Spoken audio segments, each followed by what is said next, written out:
Tak pikir itu kan setelah tahu bahayanya saya berhenti merokok. Ternyata enggak. Saya baca bahayanya apa?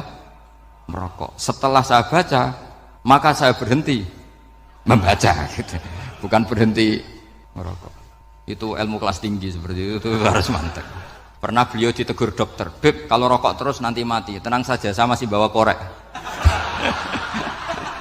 Dikira itu kan orangnya yang mati, ternyata beliau enteng saja. "Santai aja dok, saya masih bawa korek."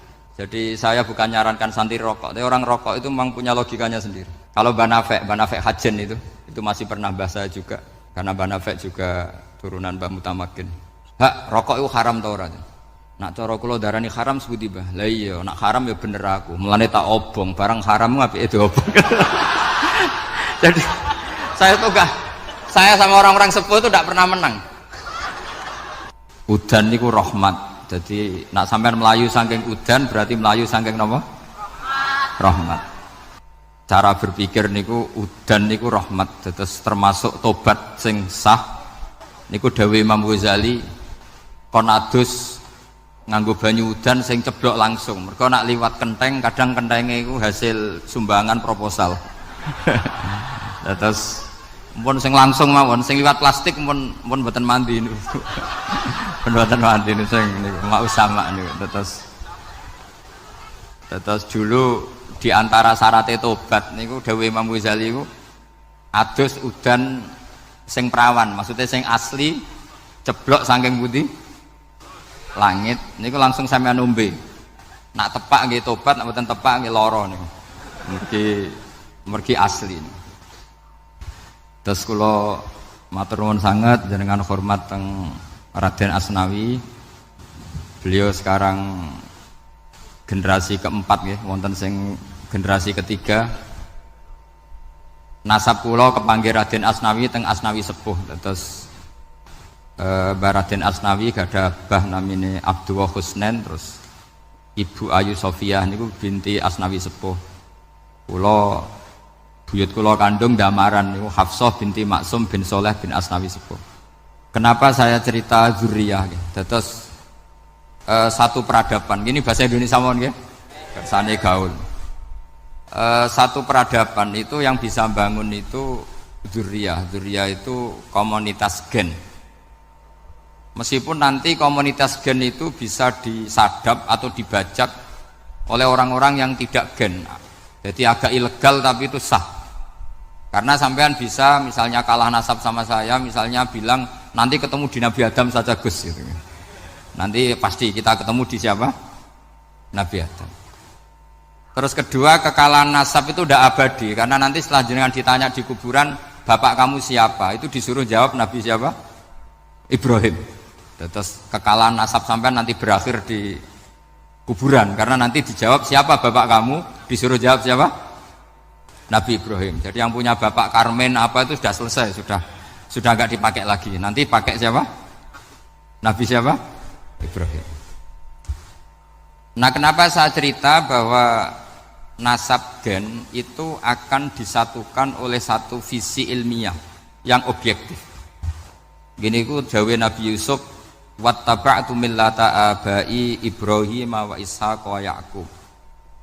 Terus dawuh Nabi Yusuf, maka nalana an nusyrika billahi min syai'. Jadi saya ngikuti leluhur saya. Ini dengerin ya, saya ngikuti leluhur saya, yaitu Nabi Yakub bin Ishak bin Ibrahim. Leluhur saya itu siapa? Maka nalana an nusyrika billahi min syai', yaitu keluarga besar yang tidak pernah melakukan kemusyrikan. Ya, keluarga besar kami punya tradisi tidak pernah melakukan kemusyrikan. Dan bahkan itu dibahasakan tidak mungkin kita ini melakukan kemusyrikan. Maka nalana itu kira-kira kalau bahasa Indonesia itu kita ini tidak mungkin melakukan kemusyrikan. Nah, kenapa demikian? Itu berangkat dari logika yang permanen. Disebut yusabbitu Allahu alladziina amanu bil qouli tsabiti fil hayatid dunya wa fil akhir. Logika permanen itu begini misalnya. Kita-kita ini kan hidup dari bapak, bapak dari ibu, terus sampai Nabi Adam. Kemudian setelah Nabi Adam ini berakhir, kemudian kita mau tidak mau berpikir Nabi Adam itu siapa? Terus diterangkan ternyata Nabi Adam itu satu makhluk hidup yang mulanya dari tanah, lewat wahyu Allah, lewat titah Allah kun, kemudian jadi manusia yang bernama Adam.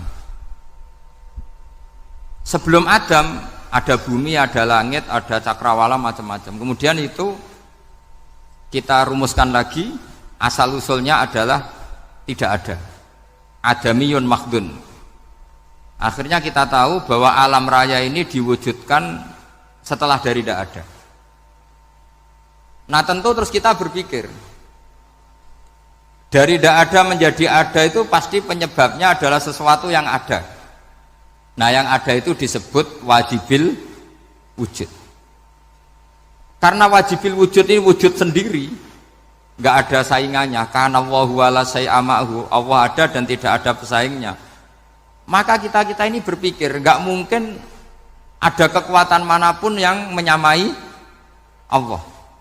Sehingga nggak ada Yesus mungkin menyamai Allah, nggak ada Fir'aun, nggak ada Lata, nggak ada Uzza. Makanya disebut maka nalana an nusyrika billahi min syai'. Kita ini tidak mungkin melakukan kemusyrikan. Sama tidak usah tanya saya, Gus, tapi orang menjadi musyrik itu kan mungkin. Jawabannya itu tetap nggak mungkin. Kemusyrikan itu satu teori yang nggak mungkin. Tapi kalau orang musyrik itu mungkin. Memang akan dilibat. Tapi karena kita kenal Raden Asnawi itu dari sisi ilmiahnya, saya punya banyak kitab beliau. Mungkin saya termasuk pernah dulu yang membawa kitab beliau banyak ke Korea. Saya itu beli pesolatan tuh bukan 1-2 sampai 2 kerdus, 3 kerdus. Itu mulai dulu, mulai saya ngiai sampai sekarang. Tak bawa ke Sragen, ke Solo Tigo, termasuk tak bawa ke Korea.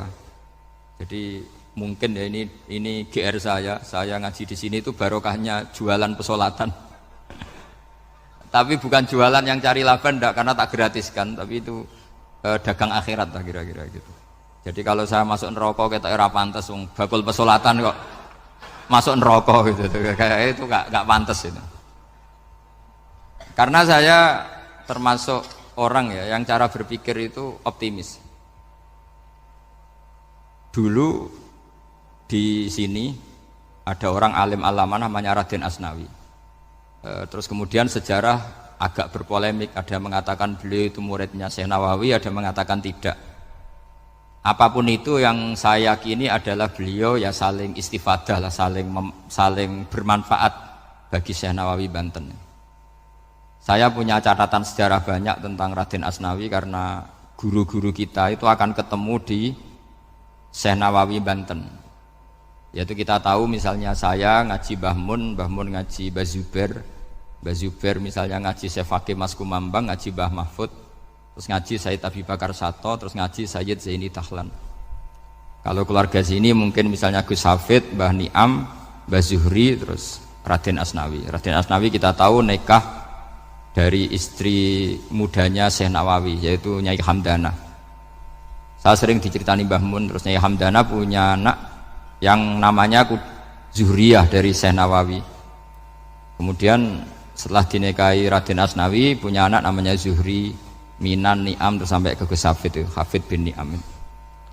Kenapa saya cerita ini? Karena kealiman itu adalah sesuatu yang dibanggakan Allah. Imam Amudi itu ulama ahli matematika. Jadi ada ulama itu ahli matematika. Dia nggak pernah ngajarkan pesolatan, zakat, sholat, tapi dia ngajar matematika. Kemudian dari matematika itu beliau menjadi ahli tauhid. Sehingga nanti Mungkar Nakir itu nggak akan tanya dia marabbuka wa manabuka, karena dia punya rencana. Yang ngajar tauhid itu saya, kata.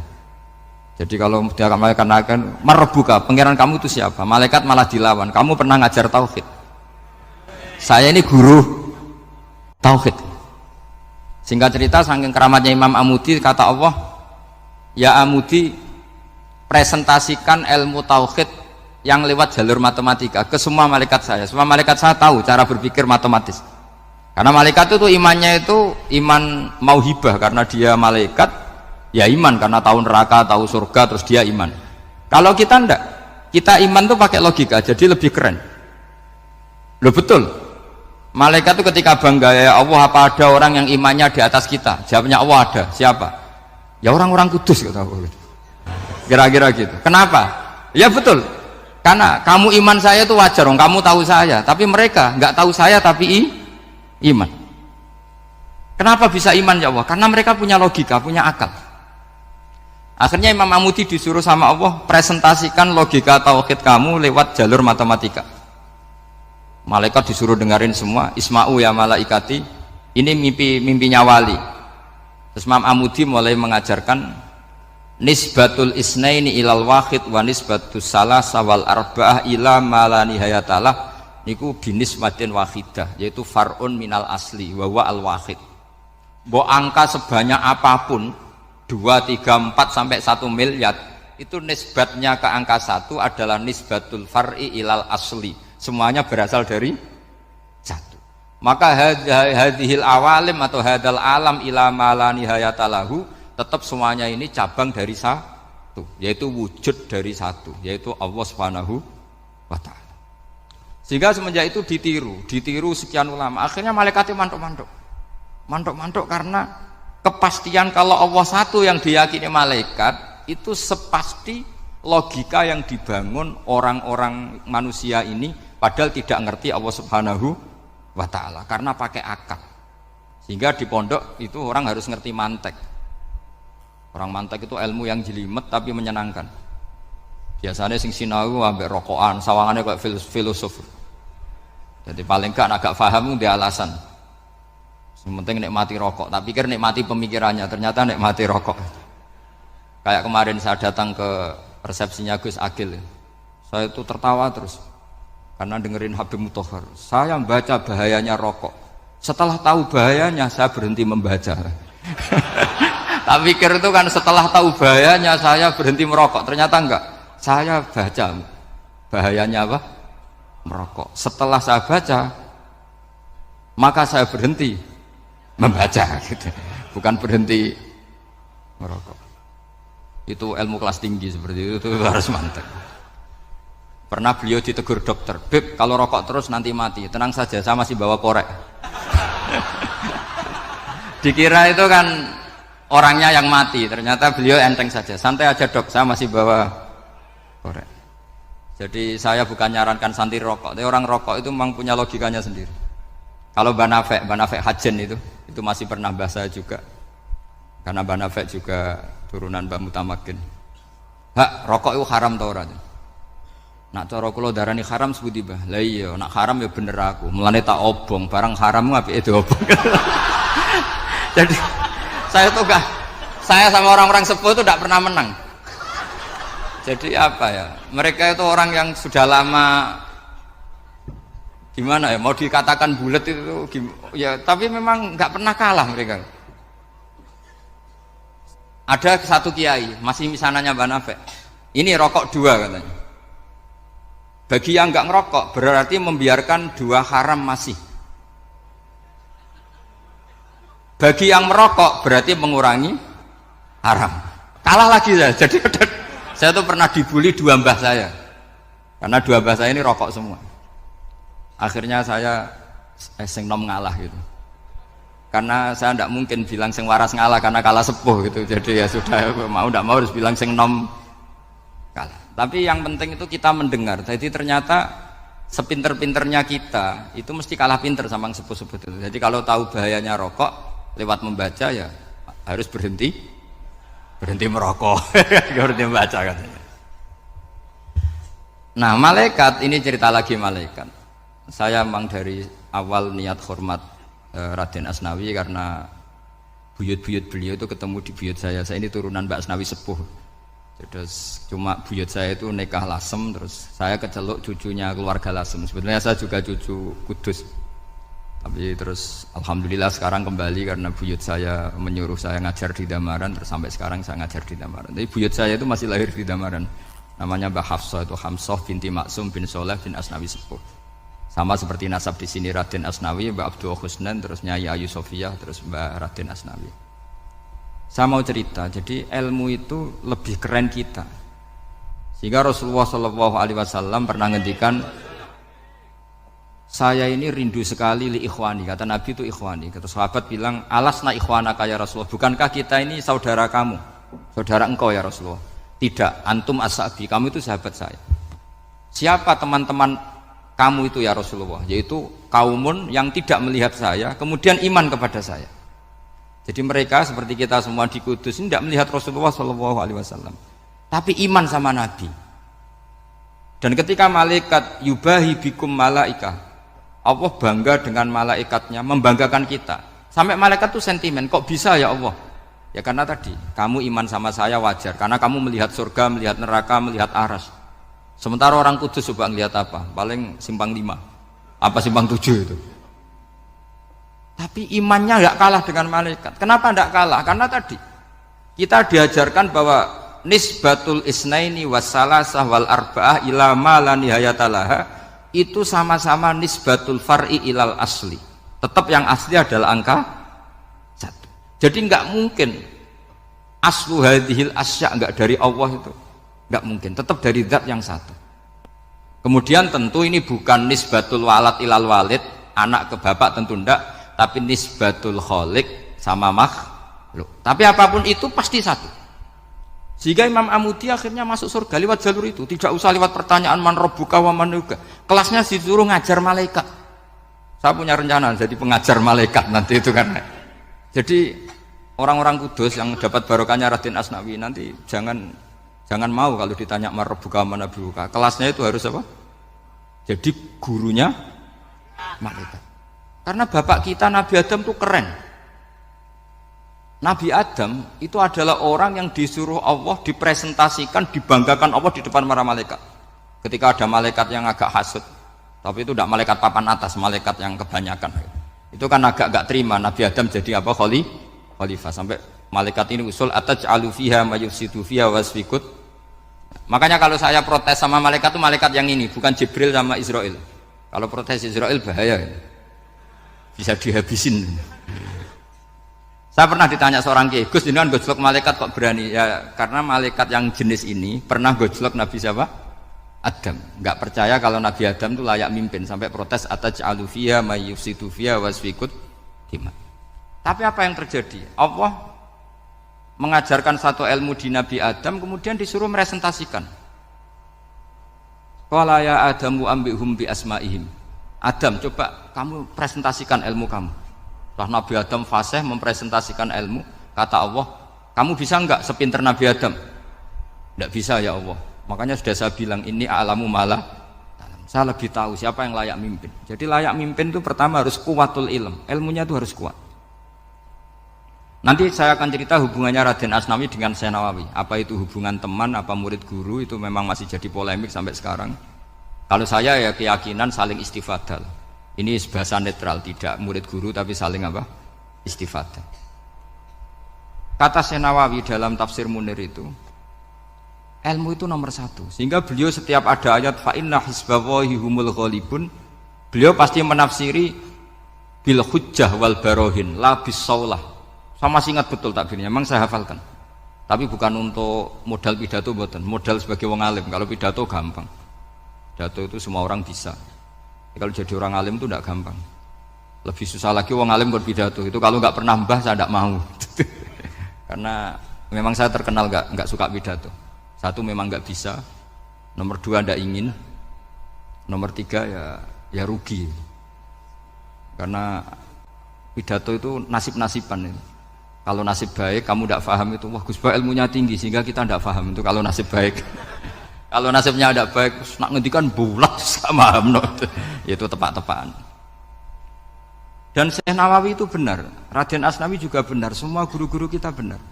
Karena agama ini sebetulnya bukan masalah negara, tapi masalah logika yang sehat. Uni Soviet itu pernah mengkooptasi Uzbek, Ceknya, Tajikistan, itu 100 tahun. Orang dipaksa ateis. Tapi orang-orang Uzbek Saya sering ketemu ulama Uzbek, kadang ketemu di Korea, kadang di Malaysia. Orang-orang Uzbek itu punya basement di bawah tanah. Kemudian di bawah tanah ini mereka ngajarkan tauhid. Ngajarkannya ya gampang. Misalnya ini sesuatu yang ada, iya ini. Ini ada penciptanya enggak? Ya ada. Siapa? Tukang katanya. Yang penting itu enggak ada logika bahwa sesuatu yang ada disebabkan oleh ketiadaan. Lah orang komunis, orang ateis itu orang yang mengatakan alam ini didahului oleh nihilisme, oleh adamiyah. Masuk akal enggak sesuatu yang ada, penciptanya sesuatu yang tidak ada. Sehingga orang anak-anak Uni Soviet itu enggak pernah kepikiran membenarkan ateis itu enggak pernah. Bareng Uni Soviet ada itu Glasnost Perestroika itu kemudian hancur, semuanya langsung menjadi negara Islam, termasuk Uzbek, Tajikistan, karena diajari ilmu bahwa ilmu itu yang nggak pernah kalah oleh negara. Sehingga saking pedenya Rasulullah SAW ketika Sulhul Hudaybiyah, ini agak jelimet tapi gampang dicerna. Sulhul Hudaybiyah itu satu perjanjian yang semuanya merugikan Rasulullah, yaitu kalau orang kafir masuk Islam disuruh mengembalikan ke kafir, karena kafir itu bagi mereka habitat, Islam itu hal yang baru. Tapi kalau orang Islam menjadi kafir nggak boleh kembali Islam, berarti kembali ke habitat. Semua perjanjian itu merugikan. Sampai masyhur Sayyidina Umar protes ke Rasulullah, jenengan masih nabi. Itu kan ekstrim tanya. Jenengan sampai sekarang masih nabi? Ya, saya masih nabi. Kenapa tanya demikian? Karena semua perjanjian merugikan Islam, menguntungkan orang apakah? Kafir. Semua sahabat sebetulnya persis Sayyidina Umar protes, kecuali Abu Bakar. Lama-lama akhirnya di antara perjanjian itu berbunyi begini. Tapi saya minta satu hal. Orang boleh mendiskusikan Islam tanpa tekanan. Itu saja permintaan Nabi. Orang boleh mendiskusikan Islam secara bebas, tidak tertekan. Karena orang-orang kafir melihat itu hal yang biasa. Ya enggak masalah Muhammad. Akhirnya orang diskusi. Islam itu apa sih? Islam itu orang yang menuhankan Allah. Allah itu siapa? Zat yang menciptakan langit dan bumi. Lama-lama orang kafir berpikir, wah keren, Tuhannya Muhammad bisa bikin langit dan bumi. Tidak kayak Tuhan kita, malah kita yang bikin. Jadi mulai debat itu terus ada yang cerita lagi. Saya pernah loh nyembah Lata, pas itu dikencingi luwak. Masa ailahun yabulu ali sa'laban, masa Tuhan kok dikencingi luwak? Yang agak-agak ahli kitab ya diskusi lagi. Wah kayaknya Yesus tidak Tuhan. Masa Tuhan kok kelaparan, lemes, wah repot nanti. Jadi makanya Allah ketika ngojlok wa ummuhu siddiqah kana yakulanit ta'am. Mal masihu ibnu Maryam illa rasul qad khalas min qablihir rusul wa ummuhu siddiqah kana yakulanit.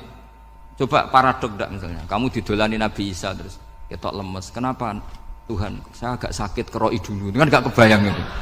Punya Tuhan yang sakit setelah makan sehat terus. Kan enggak kebayang seperti itu. Ketika Nabi punya konsep Tuhan, Tuhannya Muhammad itu siapa? Yaitu zat yang la awalalah, zat yang pertama. Lalu Tuhan itu siapa? Tuhan itu yang menciptakan langit bumi. Tuhan itu siapa? Yang memulai segalanya.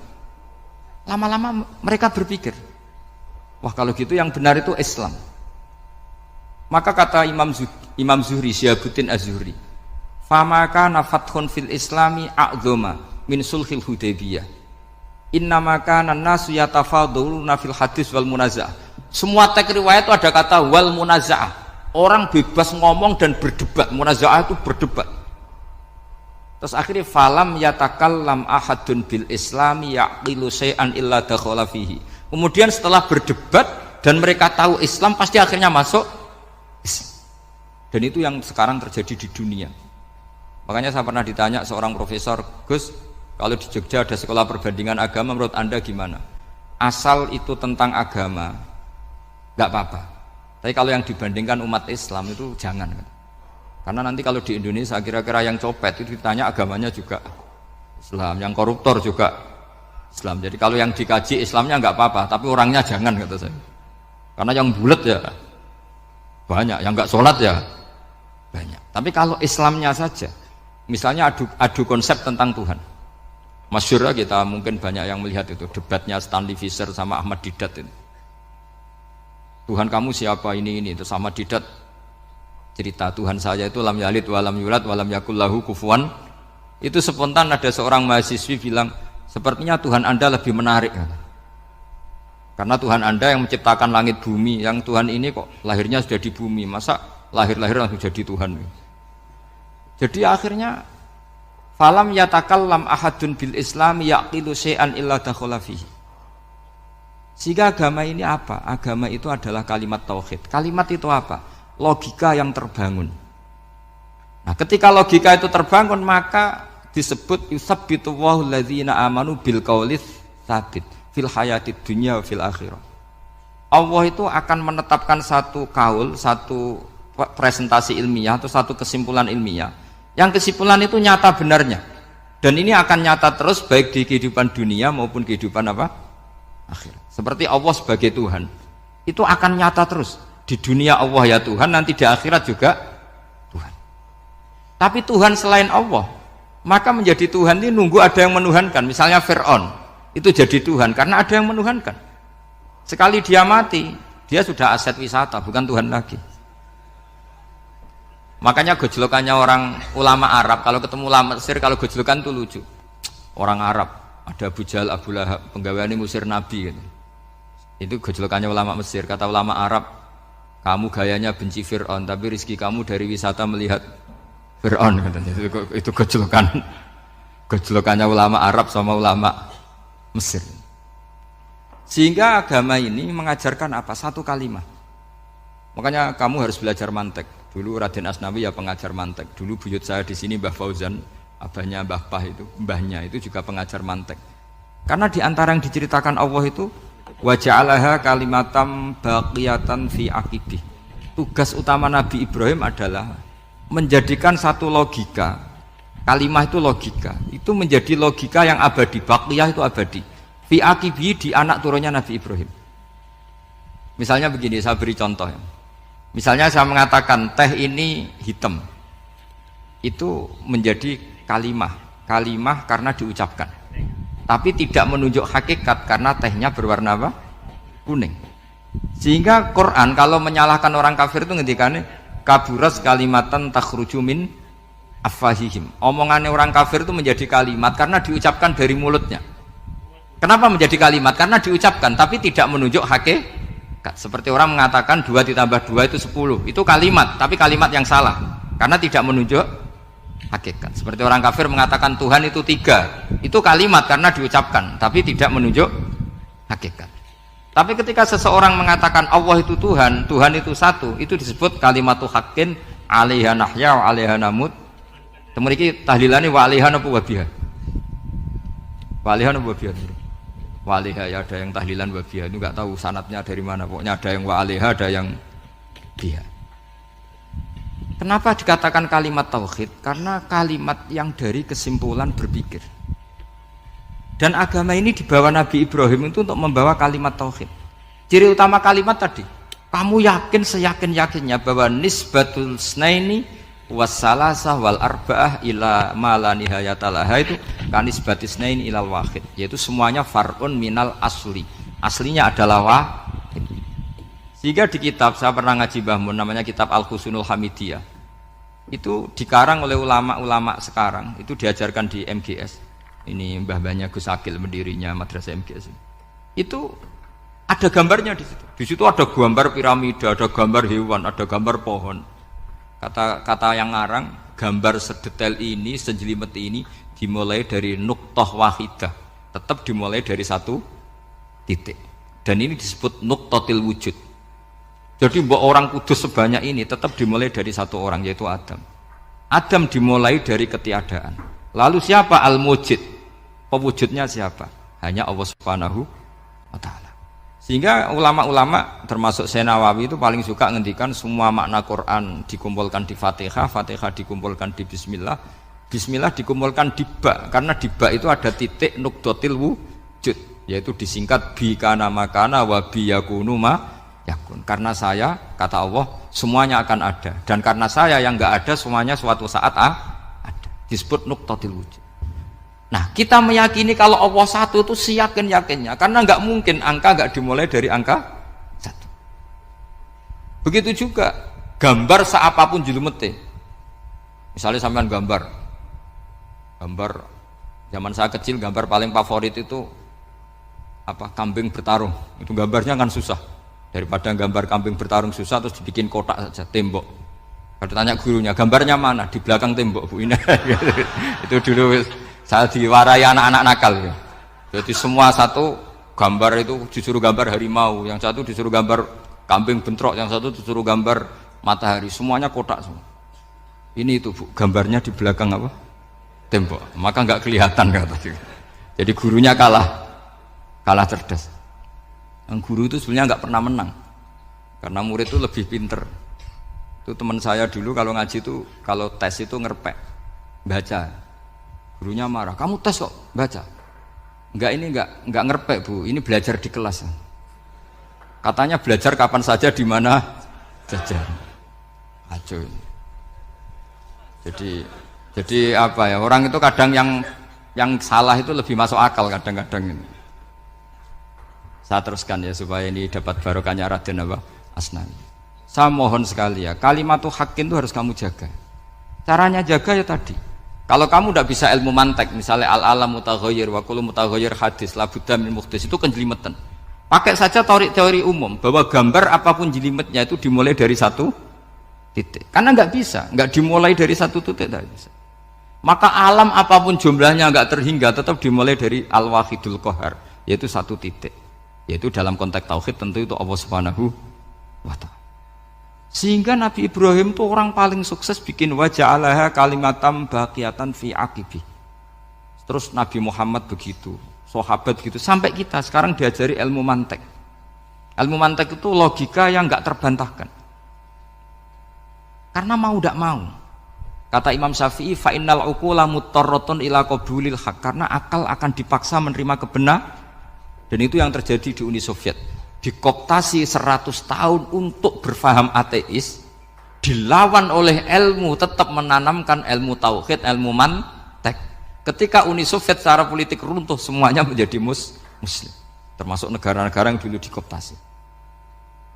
Maka kamu tidak usah kecil hati di Indonesia, apapun rusaknya negara ini, asal kita cara bertauhid benar, insya Allah tetap meninggal husnul khotimah. Karena sudah janjinya Allah, yusabbitu walladzina amanu bil qaulits tsabit.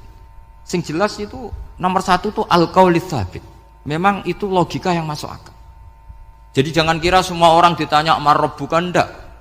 Banyak ulama yang enggak ditanya. Masyhur itu dalam cerita keramat-keramat. Ada guru tauhid ngajarin tauhid. Setelah ditanya mungkar nakir, Imam Malik datang. Kamu nanya ini, man rabbuka man nabiyuka, kamu tahu ini guru Umul Barohin yang tukang ngaji tauhid. Guru tauhid kok ditanya apa? Tauhid. Malaikatnya enggak jadi tanya. Dan saya percaya cerita-cerita seperti itu karena secara umum itu ala inna auliya Allahi la khaufun alaihim walahum yahzanun lahumul busyra fil hayatid dunya wa fil akhirah. Artinya kalau wali itu kok ditanya mungkar nakir berarti ngalami ketakutan. Karena di situ kan digambarkan mungkar nakir itu sewangar, bawa godam. Kalau yang tanya nggak bisa dipukul sampai ajur sak walang-walang. Pokoknya ceritanya kan seru seperti itu. Udah itu kalau betul begitu terus ayat la khaufun alaihim walahum yahzanun kayak apa? Makanya dalam kitab Nasoihul Ibad itu ada cerita ini. Sampean boleh nggak sependapat dengan saya, tapi semoga nasib sampean nanti digebuki malaikat. Karena orang itu akan mengalami seperti yang dirasakan. Ana indadzoni abdibi, saya tidak bayangkan akan ngalami itu. Makanya saya ini ngajar tauhid terus. Paling tidak kalau ditanya marabbuka man nabiyuka, sampean tahu profesi saya ini pengajar tauhid. Dan biji saya 9. Dulu saya di MGS, kalau ada teman bijinya tauhid kok 4, segala ahli swarga, tauhidnya jeblok. Dari kalau bijinya 4 segala ahli swarga, tauhidnya apa? Jeblok. Tapi yang bijinya 9, ya ahli swarga, tauhidnya itu. Saya dulu bijinya 9. Terus 9 terus sampai tamat. Karena nggak ada biji 10. Karena kalau 10 itu kan terlalu sempurna, nggak baik lah manusia kok sempurna gitu. Jadi sudah 9 aja kan gitu. Tapi sebetulnya pantasnya ya dapat 10. Mergo saake, mergo tenan enggak tahu saya. Di Nasoihul Ibad itu ada cerita gini dan saya percaya itu. Di sarahnya itu. Juga di sarah apa itu yang disarai Syekh Nawawi itu.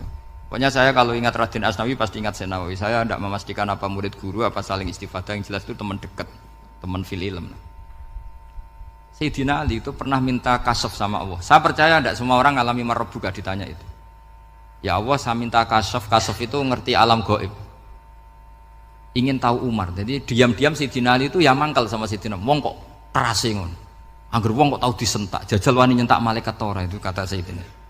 Jadi dia minta kasyaf karena kenangannya dia melihat Umar itu semua orang pernah disentak sama Sayyidina Umar itu. Maka Sayyidina Ali minta kasyaf, ya Allah saya ingin melihat Umar menghadapi mungkar nakir.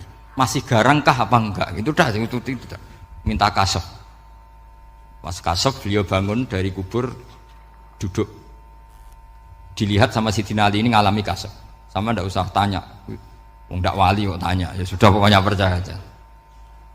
Akhirnya malaikat mungkar nakir datang. Itu di situ digambarkan matanya itu kalkidril mughalla kayak apa itu panci yang dibakar. Wah, wow, seru. Seneng Sayyidina Ali. Baru ini kamu akan takut gitu. Tapi ternyata enggak. Umar bangkit disewentak orang tua itu. Kamu tahu menghadapi siapa? Yang sopan. Oh, ada sontak. Kaget malaikatnya itu karena enggak pernah ngalami disentak. Mungkin itu pertama. Kaget. Memangnya kamu siapa? Saya ini teman kekasih Tuhanmu. Saya yang diandalkan temannya sebenarnya bukan dia. Ana sohibu habibillah. Saya ini temannya kekasihnya Allah. Jadi dia ngandalkan temannya sebetulnya bukan ngandalkan dirinya. Oh kamu temannya Nabi Muhammad? Iya saya Umar temannya Nabi Muhammad. Kamu harus hormat sama temannya kekasih Allah. Wah terus mulai itu. Akhirnya matur Allah. Ya Allah. Apakah prosedur seperti ini bisa dinego? Terus sama Allah, oh iya katanya, kamu kalau menghadapi kekasih saya ya jangan seperti itu katanya. Semenjak itu beliau sopan santun, dua mungkar nakir itu. Jadi ini berita gembira. Jadi sebetulnya itu enggak. Tapi kita ini kan enggak punya nyali nyentak mungkar nakir. Semoga dengan gelar kita doktor tafsir, doktor tauhid gitu. Atau paling enggak guru kutsiyah tauhid gitu. Atau siswa terbaik dalam materi tauhid itu harus kamu bawa status. Jadi sehingga nanti ini saya ranking 1 tauhid masa masih ditanya marbuka waman nabuka. Dan itu menurut saya sah. Sampean nggak usah protes takbirin tiga, susah usah takbiran. Pokoknya takbirnya adalah wali-wali itu la khaufun alaihim walahum ya mereka tidak akan mengalami ketakutan baik kehidupan dunia maupun kehidupan akhirat. Bahkan para malaikat itu mengatakan ke wali-wali nahnu awliyaukum fil hayatid dunya wa fil akhirah. Kita ini teman kamu, saudara kamu, mitra kamu. Masa mitra kok nutui itu kan enggak fair. Dan menurut saya paling efektif itu apa? Kamu harus punya rumus tauhid kayak Imam Amudi menemukan Tuhan. Imam Amudi itu menemukan Allah itu lewat ilmu matematika. Dan itu Allah saking senengnya disuruh ngajari para malaikat. Wa ya malaikati isma'u. Kamu harus mendengar, ini orang alim saya yang ahli matematika. Tapi justru itu ngerti bahwa asal usul alam itu minal wahidil qahar. Dari zat yang satu. Akhirnya Imam Amudi mulai ngajar tuh. Nisbatusnaini wassalas wal arba'ah ila ma nihayatalaha iku kabeh iku far'ul wahid. Akhirnya malaikat mandek-mandek. Nah, iman seperti itu akan setingkat keyakinannya dan keakurasiannya sama dengan imannya para malaikat. Makanya Nabi ngendikan tubaliman amanabi walam yaroni. Sebagian riwayat disebut sab amarot. Nabi ngendikan sampai 7 kali. Benar-benar keren orang yang tidak melihat saya kemudian iman kepada apa yang bisa menemukan itu? Hanya akal. Misalnya contoh paling gampang ya yang dialami para ulama. Ya saya ulang lagi yang dialami para ulama ketika menemukan ilmu ya yang menjadikan mereka mahabbah Rasulullah Shallallahu Alaihi Wasallam. Nabi itu paling suka itu sholat. Nabi itu paling senang sama sholat. Wa qurratu aini fi sholat. Terus beliau ngendikan as-sholatu imaduddin. Terus beliau kalau muji sholat itu sundul langit. Sampai beliau kalau banyak masalah itu bilang ke Bilal, arifna ya Bilal, saya kasih istirahat. Itu maknanya mau sholat. Semuanya sholat. Pertanyaannya adalah, apakah mungkin seorang raja yang ambisi jadi raja, kemudian yang dikampanyakan adalah orang supaya sholat? Tentu kalau Nabi seorang raja, beliau akan kampanye gimana? Narik upeti kayak apa, narik pajak kayak apa, biar Nabi kaya. Enggak. Nabi itu paling tersiksa kalau orang tidak sholat, tersiksa kalau orang tidak sujud. Loh, kalau beliau seorang raja ngapain mempopulerkan sholat? Maka makna sholat Imaduddin adalah sholat itu tiang agama. Maknanya tiang agama, kamu akan tahu betul kalau dia seorang nabi. Karena apa? Yang diajarkan adalah sholat. Loh, coba untungnya apa bagi Nabi Muhammad ketika umat Islam sholat? Kan tidak ada untungnya sama sekali. Justru itu kelihatan kalau dakwah beliau itu dakwatul haq, mengajak kebenaran. Loh, wong kok kampanyenya ini kon sholat, mestinya nak kepengen sugih kan kon bayar pajak, upeti. Tapi enggak, Nabi itu ngajarkan apa? Orang supaya sholat. Dan ini diimplementasikan sama Raden Asnawi. Beliau ngarang pesolatan. Orang sealim itu yang dikarang pesolatan. Makanya saya tuh kagum. Saya saksinya banyak. Tanya murid-murid saya kalau beli pesolatan sak kerdus, saya kirim ke Korea, terus ke pedalaman-pedalaman itu. Karena saya butuh pesolatan, bahwa orientasi kita itu sholat. Sehingga wali-wali itu dulu, saya berkali-kali cerita kalau ngaji, wali-wali dulu itu kalau ditawarin Allah masuk surga itu tanyanya satu, ya Allah di surga ada sholat enggak? Kalau enggak ada saya enggak mau. Kalau sampean pasti enggak tanya gitu, pasti itu sudah ada. Sampean malah gini, enak mlebu swarga ora usah sholat mesti gitu. Sudah, jadi sudah lama sekali nganggap sholat itu problem. Dan itu berat masuk surga kalau begitu terus, itu berat. Itu pertanyaannya gitu. Karena alam rohani kita, saya ulang lagi, alam rohani kita itu tidak kebayang kalau kita hanya nyuwun sewu nikmati secara seksual, secara biologis. Makanya ada ulama ditanya, kenapa sholat itu lebih indah ketimbang nikmat al-wiqa misalnya, nikmatnya hubungan biologis. Jawabnya ulama itu gini, lucu, jawabannya sederhana. Nikmatnya kamu punya anak itu apa? Jawabnya ulama itu lucu. Kalau sakit dia sembuh, kalau hilang dia datang. Saya ulang lagi ya, kalau sakit dia sembuh, kalau hilang dia datang. Sekarang orang tua yang punya anak sakit koma di UGD atau di emergency, itu senangnya tuh mengalahkan kesenangan apa saja. Kira-kira orang yang berhubungan intim atau yang hubungan biologis dengan orang yang sedang anaknya sembuh dari koma, senangnya senang mana? Senang yang melihat anaknya sembuh dari koma. Senikmat apapun hubungan biologis, seneng anaknya yang hilang ketemu. Nah, kalau anak ketemu saja orang seseneng itu, apalagi kita di surga, ketemu zat yang lama kita sembah, yang lama kita rindukan, yang lama kita rindu, kemudian ketemu di surga, maka tidak ada artinya surga tanpa melihat Allah Subhanahu wa Ta'ala. Memang harus dijelaskan secara rohani. Akhirnya orang ngerti bahwa nikmat tertinggi di surga adalah melihat Allah Subhanahu wa Ta'ala. Karena kalau anak-anak muda mungkin protes, ya enggak, ya enak kumpul sama widadari gini-gini. Wah, itu kan yang trauma bojone jelek gitu. Wah, itu yang bojone jelek mesti kesusu masuk surga karena itu sudah jelek, cerewet, nggak mati-mati kan gitu. Terus dia ingin masuk surga mesti niatnya welek, mesti pikiran pertama itu kumpul widadari. Tapi ada ulama yang bikin analogi tadi, misalnya istri kamu cantik, kemudian anak kamu sakit, koma. Hubungan dengan istri sama dengar berita anak kamu sembuh, seneng mana? Seneng anak sembuh. Sama anak yang hilang, seneng mana? Anak yang hilang ketemu. Maka terus ulama bisa menjelaskan itu.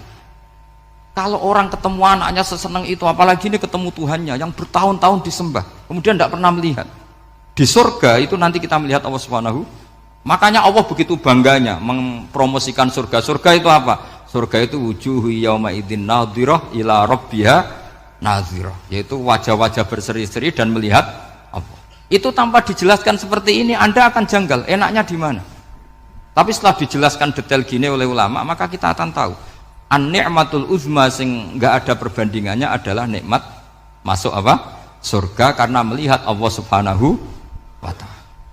Ya, jadi saya berkali-kali pokoknya minta sekali, hadil umat harus umat yang rasional, terutama dalam mengemban tauhid. Karena tauhid ini yang disebut kalimah. Sampai Allah mengistilahkan kepada Nabi Ibrahim itu wa ja'alaha kalimatam baqiyatan fi aqibih. Kalimat tauhid adalah kalimat yang akan abadi di anak cucunya Nabi Ibrahim. Baik anak cucu yang karena gen, mau anak cucu yang karena sebab, yaitu santri dengan kiai. Dan itu caranya gimana? Umat Islam jangan berhenti belajar mantek. Makanya di MGS, di Qudsiah, di TBS semua pondok pasti ngajarkan mantek, di Bendan ilmu logika. Itu tadi, kalau kamu tidak bisa menemukan tauhid dengan cara tadi, dengan cara al-alam mutaghayyir wa kullu mutaghayyir hadis la buddan min bukhtis, paling tidak pakai ilmu yang dilakukan Rasulullah SAW. Yaitu masyhur itu, saya sering cerita di mana-mana. Ada orang namanya Jubair bin Mut'im, Muhammad bin Jubair bin Mut'im. Itu dulu dia kafir. Dia orang pinter sampai dipasrai jadi negosiator untuk mengurus tawanan perang Badar yang ditawan Rasulullah SAW. Ketika datang di Medina, delalah pas maghrib, Nabi baca wattur wa kitabim mastur. Di antara ayat yang dibaca Nabi itu am khuliqu min ghairi syai'in. Masa manusia sebanyak ini kemudian mereka diciptakan oleh ketiadaan. Min ghairi syai'in itu oleh ketiadaan. Masa alam raya yang wujud ini, alam raya yang punya eksistensi ini kemudian penciptanya adalah ketiadaan. Padahal wal adamu la yakhluqu wa la yu'assiru wa la kadza wa kadza. Tentu sesuatu yang tidak ada itu tidak bisa dikatakan sebagai pencipta. Wong nggak ada, jadi faktor saja nggak mungkin apalagi jadi pencipta. Itu Nabi habis sholat langsung beliau sungkeman, ya Muhammad, saat ini juga saya iman.